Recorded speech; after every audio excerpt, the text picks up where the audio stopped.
Iran மீது இருந்த அமெரிக்காவினுடைய நிலை இப்பொழுது மாறியிருக்கிறது என்றுதான் கூற முடியும்.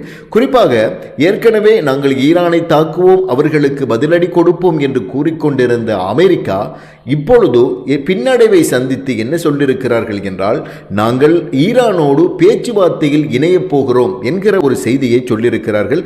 வருகிற சனிக்கிழமை எங்களுடைய அஸ்ஸலாமு அலைக்கும் வரஹ்மத்துல்லாஹி வபரகாத்துஹு. உங்கள் மீது சாந்தியும் சமாதானமும் உண்டாகட்டும். தொடர்ச்சியாக காசா மற்றும் இஸ்ரேல், ஈரான், அமெரிக்கா தொடர்பான முக்கியமான செய்திகளை சுருக்கமாக தந்து கொண்டு இருக்கிறோம்.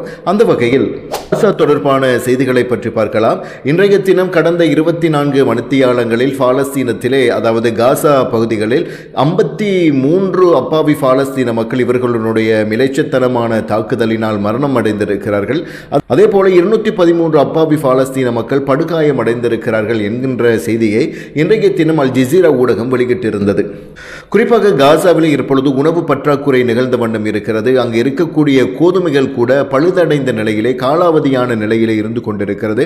எந்த அளவுக்கு என்றால், இன்றைய தினம் அல் அமீர் அல் சுல்தான் என்கின்ற ஒரு ஊடகவியலாளர் ஒரு காணொலியை வெளியிட்டிருந்தார். அந்த கோதுமை மா காலாவதியான ஒரு சூழ்நிலைகளில் அந்த கோதுமை மாய்க்குள் புழுக்களும் பூச்சிகளும் நிறைந்த வண்ணம் இருக்கிறது. அவ்வாறான கோதுமைகளை தங்களுடைய பிள்ளைகளுக்கு பசியாற்றிக் கொள்வதற்காக ரொட்டி சுட்டுக் கொடுக்கக்கூடிய ஒரு காட்சிகளை நாங்கள் பார்க்க கிடைத்திருந்தது. உண்மையிலே மனதை நெகிழ வைக்கக்கூடிய பல சம்பவங்கள் காசாவிலே ஒவ்வொரு நாளும் நிகழ்ந்த வண்ணம் இருக்கிறது என்பதுதான் உண்மையான ஒரு விடயம். அந்த அளவுக்கு பசியும் பட்டினியுமாக அங்கு இருக்கக்கூடிய காசா மக்கள் ஒவ்வொரு நாளும் தங்களுடைய வாழ்க்கையை நகர்த்திய வண்ணம் இருக்கிறார்கள் என்பதுதான் யதார்த்தமான ஒரு உண்மை. நம் அனைவருக்கும் தெரியும், கடந்த சில நாட்களாகவே ஈரானுக்கும் அமெரிக்காவுக்கும் இடையிலே ஒரு மிகப்பெரிய ஒரு முருகல் நிலை ஏற்படுத்தப்பட்ட வண்ணம் இருந்தது. குறிப்பாக அமெரிக்கா சொன்னது, கட்டாயம் நாங்கள் ஈரானை தாக்குவோம் என்று கூறினார்கள். அதற்கு பதிலாக ஈரான் கூறியது, அமெரிக்கா எங்களை தாக்கினால் அதற்கு தகுந்த ஒரு பதிலடியை கொடுப்போம் என்று கூறிக்கொண்டிருந்தார்கள். இந்த இருவர்களுடைய செய்திகளும் உலக ஊடகங்களை எதிர்பார்த்து கொண்டிருந்தது, என்ன நடக்கப் போகிறது அடுத்த கட்டமாக என்று. இவ்வாறு இருக்கக்கூடிய ஒரு சூழ்நிலைகளில் இரண்டு தரப்பினர்களுக்கு மத்தியில் பல மாற்றங்கள் நிகழ்ந்த வண்ணம் இருக்கிறது. அது என்ன என்பதை பார்க்கலாம். நம் அனைவருக்கும் தெரியும், ரகசியமாக இஸ்ரேலினுடைய பிரதமர் அமெரிக்காவினுடைய ஜனாதிபதியை சந்தித்தார் என்பதை. இவர்களின் இந்த சந்திப்புக்கு பிற்பாடு ஈரான் மீது இருந்த அமெரிக்காவினுடைய நிலை இப்பொழுது மாறியிருக்கிறது என்றுதான் கூற முடியும்.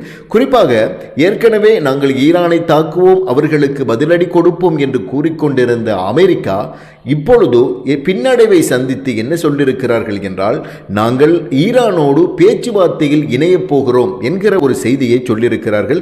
வருகிற சனிக்கிழமை எங்களுடைய உயர்ஸ்தானியல் குழு ஒன்று அவர்களை சந்திக்க இருக்கிறது, ஒரு பேச்சுவார்த்தையில் நாங்கள் இணையப் போகிறோம் என்கிற ஒரு செய்தியை அமெரிக்கா தரப்பு சொல்லியிருக்கிறது.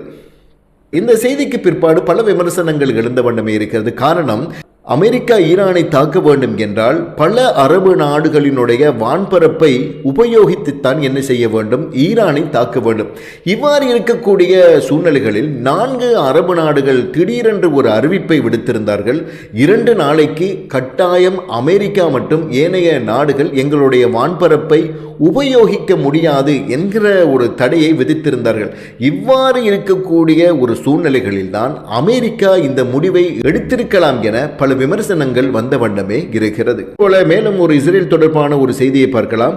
இஸ்ரேலினுடைய முன்னாள் பிரதமர், அதாவது 2006 தொடக்கம் 2009 காலப்பகுதிகளிலே இஸ்ரேலினுடைய முன்னாள் பிரதமராக இருந்த ஆல்மோட் ஒரு முக்கியமான ஒரு செய்தியை பகிர்ந்திருந்தார். இனப்படுகொலைக்கு சார்பானவராக இப்போது இருக்கக்கூடிய பிரதமர் நெதன்யாகு தன்னுடைய அரசு அதிகாரத்தை பயன்படுத்தி கொண்டிருக்கிறார். இது முற்றிலும் தவறான ஒரு விடயம். நான் ஒரு இஸ்ரேல் நாட்டு குடிமகன் என்ற ரீதியிலும் முன்னாள் பிரதமர் என்கிற ஒரு ரீதியிலும் வன்மையாக கண்டிக்கிறோம் என்கிற ஒரு செய்தியை அவர் பகிர்ந்திருக்கிறார். நம் அனைவருக்கும் தெரியும், காசாவிலிருந்து பல ஏவுகணைகள் வந்து பல சேதங்களை ஏற்படுத்தியது இஸ்ரேலிலே. இதைத் தொடர்ந்து மீண்டும் இவருடைய ஆட்சிக்கு எதிராக அங்கு இருக்கக்கூடிய மக்கள் கிளந்தெழுந்திருக்கிறார்கள். அதே போல பல அரசு நிறுவனங்களை சுற்றி வளைத்து ஆர்ப்பாட்டங்களை மேற்கொண்டு வருகிறார்கள் என்கிற செய்திகள் தான் இஸ்ரேல் தொடர்பாக பேசப்பட்ட வண்ணம் இருக்கிறது. எனவேதான் அன்பார்ந்த இஸ்லாமிய சகோதர சகோதரிகளை, காசா மக்களுக்காக வேண்டியும் அவர்களுடைய ஈடேற்றங்களுக்காக வேண்டியும் ஒவ்வொரு தொழுகையிலும் துஆ செய்து கொள்வோமாக.